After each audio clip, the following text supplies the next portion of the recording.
At some point, value stopped being something you could hold and became something you simply trusted. Not in gold, not in silver, but in systems. And the people who built those systems changed the rules. In 1397, a man sat down in Florence, Italy, and rewrote the rules of power. He had no army, no crown, no title of nobility. What he had was something far more dangerous, a ledger. And by the time his family was done, they had financed popes, toppled kingdoms, funded the Renaissance, and built a financial system so sophisticated that you are still living inside it, right now, today. This is the story of the Medici, and this is the story of how money learned to think. Florence, 1370s, a city of wool, silk, and blood.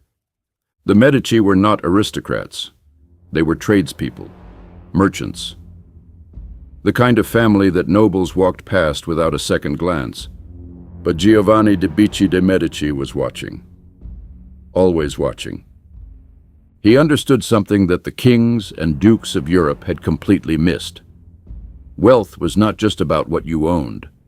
It was about what flowed through you.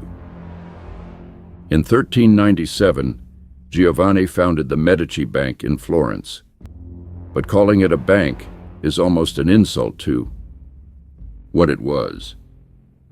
This was not a vault. This was not a moneylender operating from a wooden booth. This was a machine. Giovanni created something radical, a holding company structure. Instead of one central bank that could be seized by a hostile government or destroyed in a war, he built a network. Semi-independent branches in Venice, Rome, Geneva, Bruges, London. Each one its own legal entity, each one insulated from the others. If one fell, the empire survived. Sound familiar? It should. Every major bank on Earth operates on a version of this model today. But this system wasn't built for convenience. It was built out of necessity. Here is the problem with being a medieval merchant. You need to move money across Europe. But Europe in the 1400s is a gauntlet. Bandits on every road, corrupt toll collectors, wars that erupt without warning. Carrying gold is a death sentence. So what do? The Medici had an answer. You don't move the gold at all. They perfected and scaled the letter of credit. Here is how it worked. A merchant in London walks into the Medici branch. He hands over his gold. He receives a piece of paper, a letter that says, in essence, the bearer of this document is owed this sum, guaranteed by the Medici. He travels to Florence, walks into another Medici branch, hands over the letter, receives his gold, minus a small fee. No robbery, no risk, just paper and trust. This was not just a clever trick. This was the invention of financial abstraction.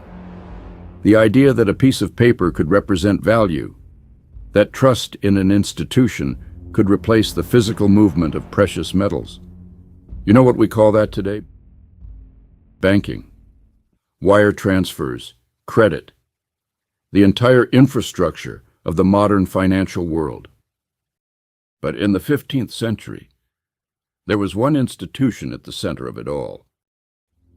The Catholic Church in the 15th century was not just a religious institution. It was the largest financial operation in the known world. It collected taxes from every corner of Europe. It funded armies. It built cities. It moved more gold than most kingdoms. And it needed someone to manage that money. The Medici stepped forward. Becoming the papal bankers was the masterstroke. Suddenly, the Medici had offices everywhere the church had presence, which meant everywhere. Their network became the backbone of European finance. Power is not about having the gold. Power is about being the road the gold travels on. But here is where it gets darker. The church had a problem. Christian doctrine forbade the charging of interest. It was called usury, a sin. Yet the church desperately needed loans. The Medici solved this with elegant, deliberate deception. They disguised interest payments as currency exchange fees. The exchange rate happened to cover their profit. They laundered sin into accounting. It was morally questionable. It was legally brilliant. And it is, in spirit, the ancestor of every complex financial instrument designed to technically comply with the law while violating its intent: derivatives, tax shelters, the structured products at the heart of the 2008 financial crisis.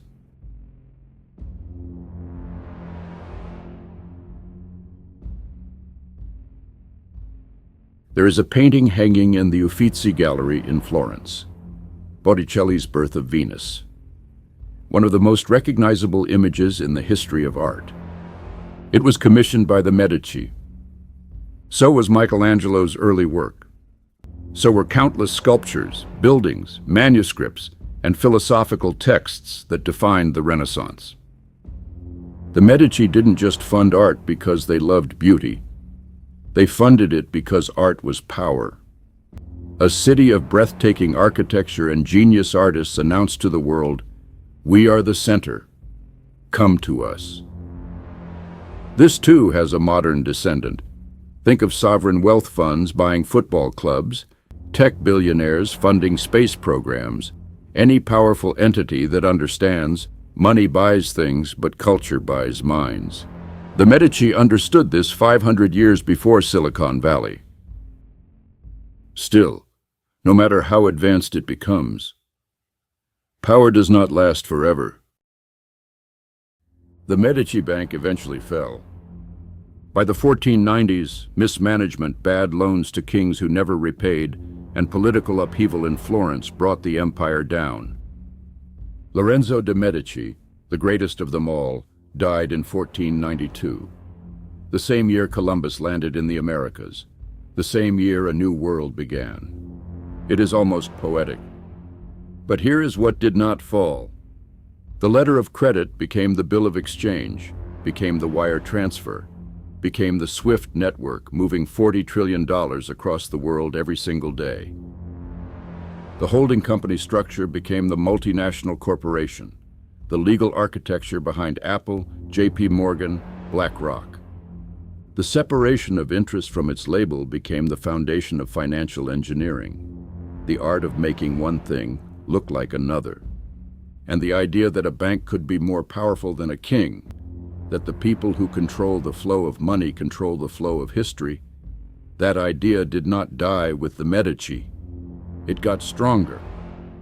The Federal Reserve, the IMF, the World Bank, Goldman Sachs, BlackRock managing $10 trillion, more than the GDP of every country on Earth except the United States and China. Every time you swipe a card, take out a mortgage, watch a market move on a Fed announcement, you are living in a system that a wool merchant's son designed in Florence in 1397. Giovanni di Bicci de' Medici didn't build a bank, he built the world you live in. And somewhere, in a boardroom you'll never see, someone is reading a ledger, and they are smiling. And maybe the most important part isn't that the system still exists, it's that most people inside it never question it.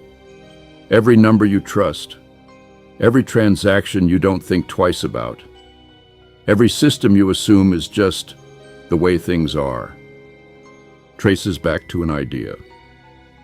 A quiet idea, written down in Florence in 1397. And once you see it, you can't unsee it. If you enjoy stories about the hidden systems behind wealth, power, and history, consider subscribing to the channel. Here on Silent Standard, we explore the financial strategies, institutions, and ideas that shape the world we live in today. Thank you for watching.